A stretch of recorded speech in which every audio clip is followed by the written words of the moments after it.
Nama Om Vishnu Padaya Krishna Prastaya Bhutale Srimate Bhaktivedanta Swami Niti Namane Namaste Saraswati Deve Guruvani Vicharane Nirvisesha Sunyavati Paschachani. Hare Krishna, dear devotees. Hare Krishna to all my exalted God brothers who are here today.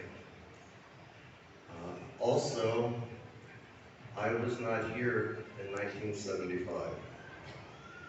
And after Dharmatma Prabhu invited me to the program the other day, and after Panchagoda invited me to the program, I was trying to go back 50 years and recall what we were thinking in the West about the temple being opened in Vrindavan. And actually, I can't recall so much. We knew that Srila Prabhupada was building a temple in Vrindavan. We didn't know all of the ins and the outs and the ups and the downs about everything that was going on. But we knew that he was building a temple here. And we knew that Srila Prabhupada said Vrindavan is his home. And I personally felt, Srila Prabhupada is making a temple here so that we can all come to his divine home and we can engage in devotional service in Vrindavan. So that was basically, the thought. And for all of us, everything that we heard that Srila Prabhupada did, or everything that we heard that Srila Prabhupada accomplished, we always felt great joy and satisfaction. We would receive a letter and we would hear that he had done this or he had done that. And it was just as if we were so intimately connected and we were all totally thrilled within our hearts just to hear what our great spiritual master had done. So then after, the devotees started coming back and gradually we started seeing pictures of the event and we knew how extraordinary it had been. We also heard that Srila Prabhupada, he understood that many people, they did not understand who Gornitai are. And he did not understand, many people don't understand that the way, the specific way to approach divine seva in Sri Vrindavan Dham is through rendering service to the feet of Sri Chaitanya Mahaprabhu and his Sankirtan mission. And Srila Prabhupada really, he really drilled us on this. You have to serve Sri Chaitanya Mahaprabhu. And we felt like, yes, we have to serve Sri Chaitanya Mahaprabhu by going and distributing books, and we developed temples in the West, and whatever service that we had, we really took that to our hearts as being our contribution to the mission of Sri Chaitanya Mahaprabhu, so that we could approach Vrindavan Dham. So Srila Prabhupada, he understood that many people didn't know who Gornitai are, and he put Krishna Balram here, and he said, I want people to understand that before they came as Krishna and Balram, and now they've come as Gornitai. And everybody should engage in their devotional service. So, yes, after that, the eagerness, great eagerness was rising within the heart. Get to Vrindavan, get to Vrindavan, get to Vrindavan. And then I came in 76, and I always mention that Vrindavan is like a very dangerous virus that's much more dangerous than COVID or anything else.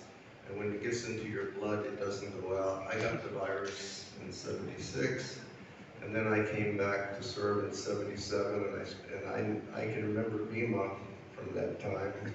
I think maybe we first met in 76 over here.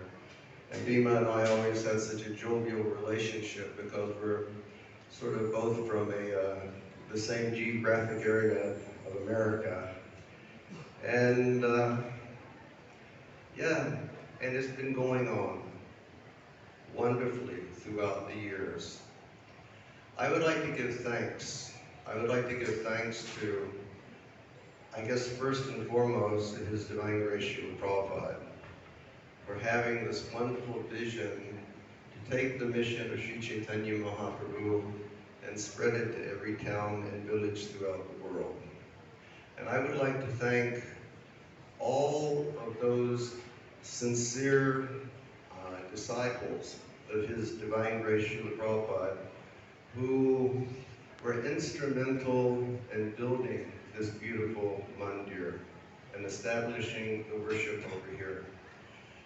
We're here today and we're relishing seeing these beautiful decorations, such beautiful shringar, such beautiful festivals, and we know that this is not just a one-off, but this is a common event here in Vrindavan because of the dedication of the different devotees. I'd like to thank His Grace Panchagoda Prabhu, who has been here for at least 20 years, and he's been developing, fixing, making more beautiful, maintaining, upholding spiritual practices, encouraging the devotees. Very much, Panch, I really express my appreciation to you. Dean Bandhu Baba, you've been here for so many years. Your deep love for Vrindavan. You are like the main carrier of the virus. You're injecting people all over the earth planet. My thanks to you. Bhima Prabhu, who is on the VEB, who is part of the board that helps to guide Vrindavan. And Bhima Prabhu, I think, is Shruti Kirti or somebody else said he's been in India his whole life. My great thanks to you. Shruta Prabhu, who has come here and has become an associate and good friend and support for Panchagoda Prabhu. Thank you all very much. And all of us here, we stand on the shoulders of all of those great devotees who actually established this mandir. You know, great thanks to Surabi Maharaj, who's no longer in this world, but he built a beautiful mandir for Krishna Balram in this world, and I'm sure that Srila Prabhupada made a wonderful mandir for Surabi in the other world. Guru Kripa Maharaj and his associates who, toiled tirelessly collecting funds. Just so much thanks we have to give to all the great pioneers who were so dedicated to the devotional service of Srila Prabhupada. And you all were having a chat for a few minutes, or topics came up about Prabhupada taking his prasad. And I'll just take a couple more minutes to add one anecdote.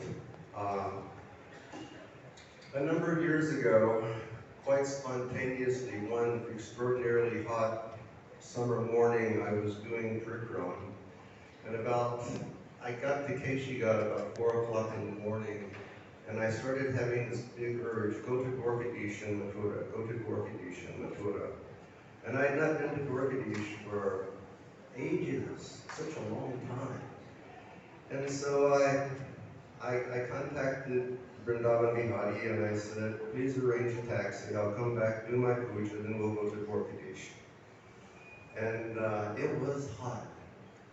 So I came back, did my puja at about 9:30, 10 o'clock. Then we left for Mathura and we went to Dwarkadish. First we went to Vishramghat, had darshan there, then we went to Dwarkadish temple. But first we went and it became late. And Vrindavan Bihari looked at me and said, oh Guru Maharaj, temple closed now, too late.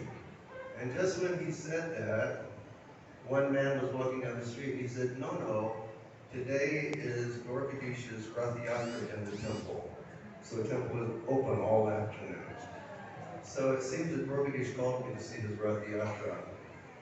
And I was armed with cameras, as we always are, and I went in the temple and it was packed. And a beautiful Rath Yatra was going on, and I took out my camera, and started to take photos, and then one guard came and he said, no, no, please, you cannot do. So I decided I would go speak to the temple in charge. And I went into the temple office, and there was one man there who must have been about 50, and he was dressed in a very nice starched kurta, but a pair of jeans on, and very, elegant looking gentleman. I said, sir, can I take photos? And he said, Maharaj, I'm sorry, but we have our temple photographer, and you understand. And I said, yes, no problem, no problem. I went back to enjoy the festival. And then a few minutes later, I turned to one of my people who were with me. I said, he spoke such good English, and we don't know the history of Orkadish so clearly. I said, let's go back and ask him about the history. So we went back and I said, Prabhu, could you please explain to me like the history of Orkadish? He said, with pleasure. So he told us. And then he paused and he said, I have another story. Would you like to hear it? And I said, sure, I always love to hear stories.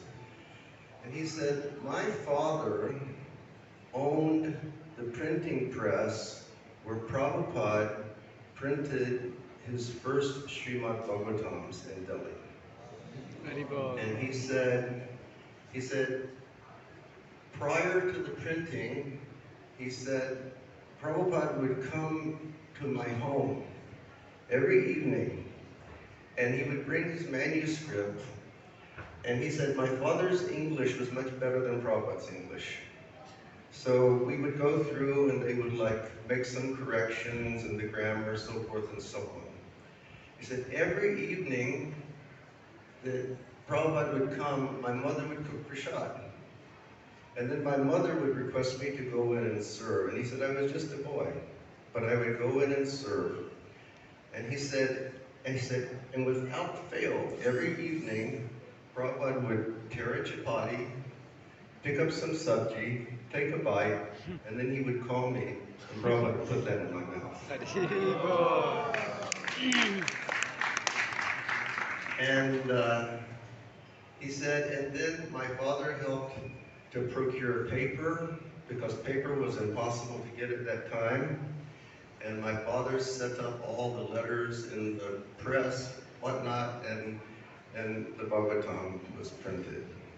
And then the man said, and then when Prabhupada was going to go to America, we helped him with shipping his books somehow or other.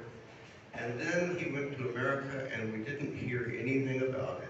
We didn't hear any more about it. And my father and I always said, what happened to Swamiji? What happened to Swamiji?